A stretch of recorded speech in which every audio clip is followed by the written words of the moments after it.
Olá, queridos amigos, queridas amigas. Como é bom, nós separarmos um momento para nós estudarmos a palavra de Deus através da lição da escola sabatina, para nós obtermos conhecimento, entendimento e, acima de tudo, obtermos sabedoria. Que todos tenham um belo dia. Vamos estudar a lição? E hoje, segunda-feira, 14 de outubro, a lição 3, ela tem como título A Palavra se fez carne. E a lição de hoje está baseada no livro de João, no capítulo 1, do versículos 1 até 3 e também no versículo 14. E aqui o evangelista João, mais precisamente no versículo 14, ele narra que "E o Verbo se fez carne e habitou entre nós." E o escritor quer que nós possamos entender que Jesus saiu do seu trono da graça e ele veio a este mundo na forma humana, sendo um de nós para nos salvar. E tudo que existe, foi criado através dele, através do seu poder, através do poder da sua palavra, que é Logos. E foi uma forma de Deus, o grandioso Deus amoroso e supremo e soberano, se utilizar para se relacionar conosco, mostrando realmente o seu princípio, que é amor.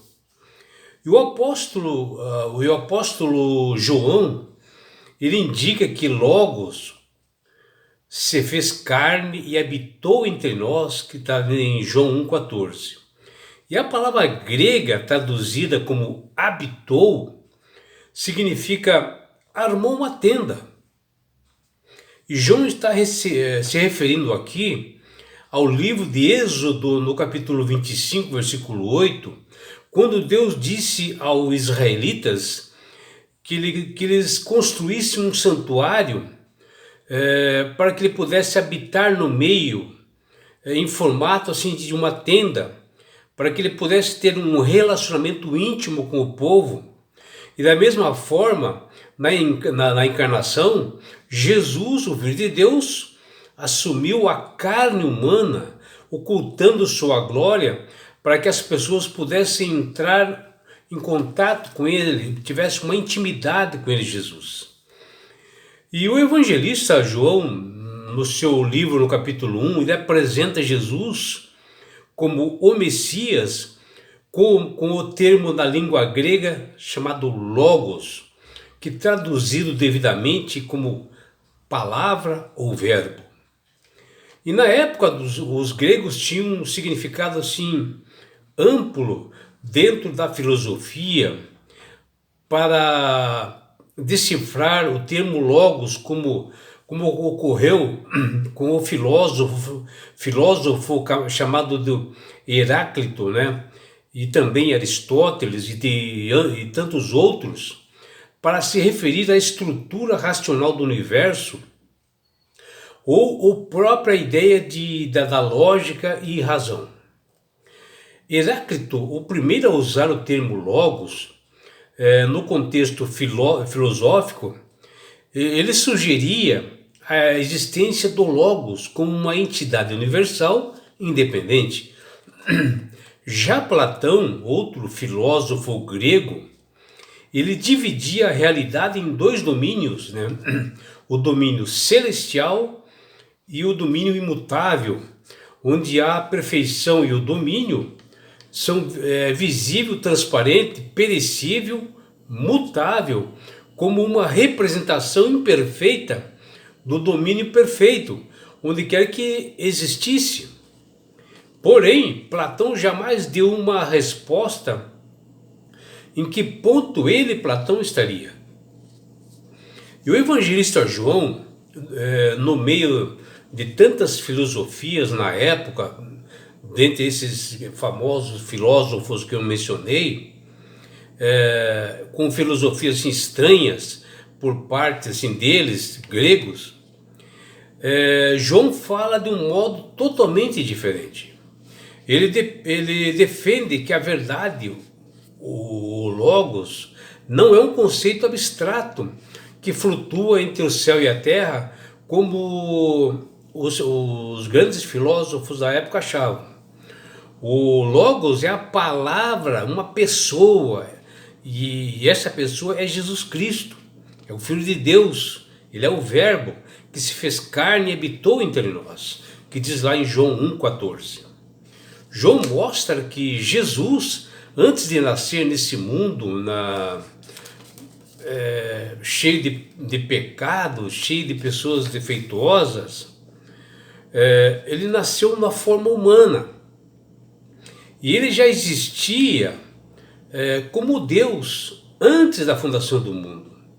Ou seja, como o Verbo, e assim o Verbo é a manifestação de Deus. E por isso que esse versículo 14 de João 1, ele se fez carne, né? Ou seja, o Verbo se encarnou na forma humana. Ele habitou entre nós e se tornou parte da humanidade. Para João, o Logos é a palavra de Deus, o qual se comunicou, isto é, se revelou à humanidade da forma mais profunda possível, né? E foi esta palavra que anunciou as boas novas que viria o Messias, o Filho de Deus, para esse mundo, ser um de nós, porém para morrer pelos nossos pecados, pelas nossas iniquidades, para nos salvar da morte eterna e nos libertar do pecado, mostrando assim a capacidade divina de Deus, ou seja, o Logo divino, de se tornar humano. Quando Cristo se tornou carne à nossa semelhança, não a nossa exata igualdade, sua humanidade ocultou a sua divindade.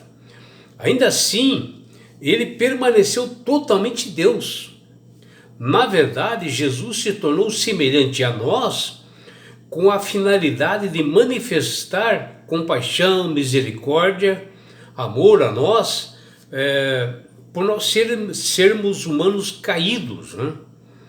Mas ele permaneceu diferente, Jesus permaneceu diferente do que nós somos, porque ele foi realmente o Deus realmente vivo que veio aqui para nos salvar.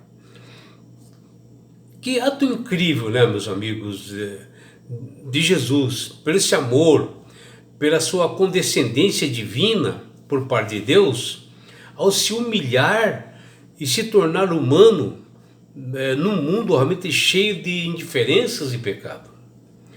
Sabem, nós não conseguimos compreender plenamente esse mistério do amor divino, mas sim nós devemos apreciá-lo, abraçá-lo de coração por esse ato realmente de amor dado por Deus. E no Evangelho de João, o Logos representa o Deus eterno que entra no tempo e espaço, que fala que se relaciona com os seres humanos em nível pessoal de cada pessoa, né? O Deus eterno se tornou realmente um ser humano, um de nós. Quando Jesus conta a parábola dos lavradores maus, lá em Lucas capítulo 20, versículo 9 a 16, que ele menciona que um certo homem plantou uma vinha, arrendou para lavradores e se ausentou do seu país por um prazo assim longo.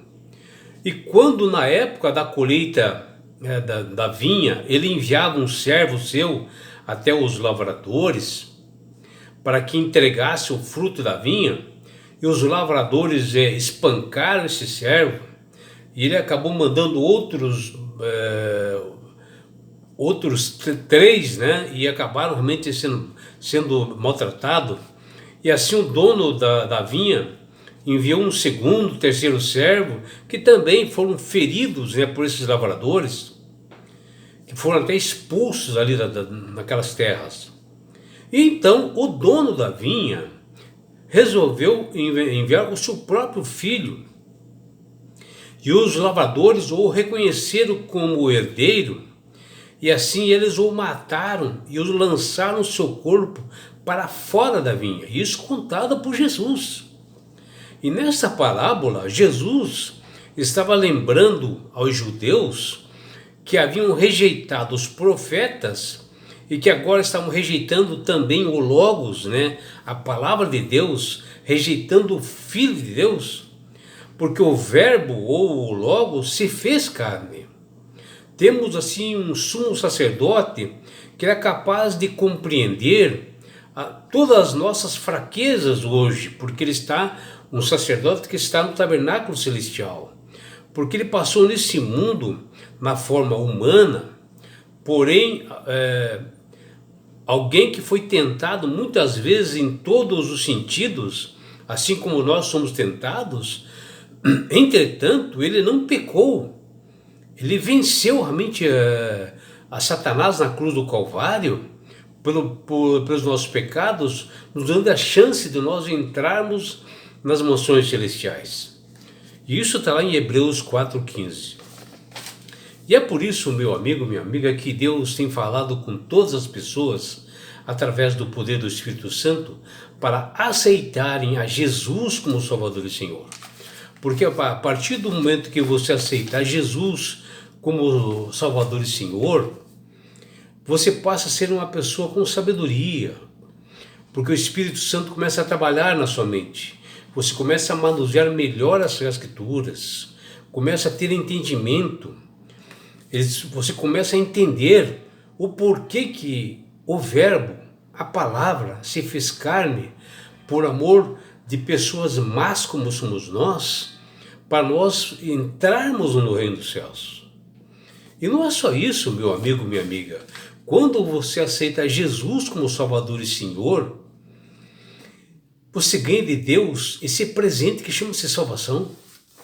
E com isto, na grande volta de Jesus para esse mundo, que se aproxima, porque os sinais aí estão muito presentes, ele vai levar você, a sua família, seus filhos, seus amigos e todos nós para as mansões celestiais. Um lugar de onde não haverá mais morte, mais dores, mais aflições, não haverá mais perseguições, porque você estará no céu. Você terá a oportunidade de estar assim com teus entes queridos, abraçá-los. Você terá a oportunidade de estar com Jesus assim face a face. Você já imaginou isto? Já pensou, já colocou-se na sua mente esse presente de Deus? E sabe por que ele, Deus, quer fazer isto com você, minha amiga? Com você, meu amigo? Porque Jesus te ama. Abraços do seu amigo João Carlos Amorim.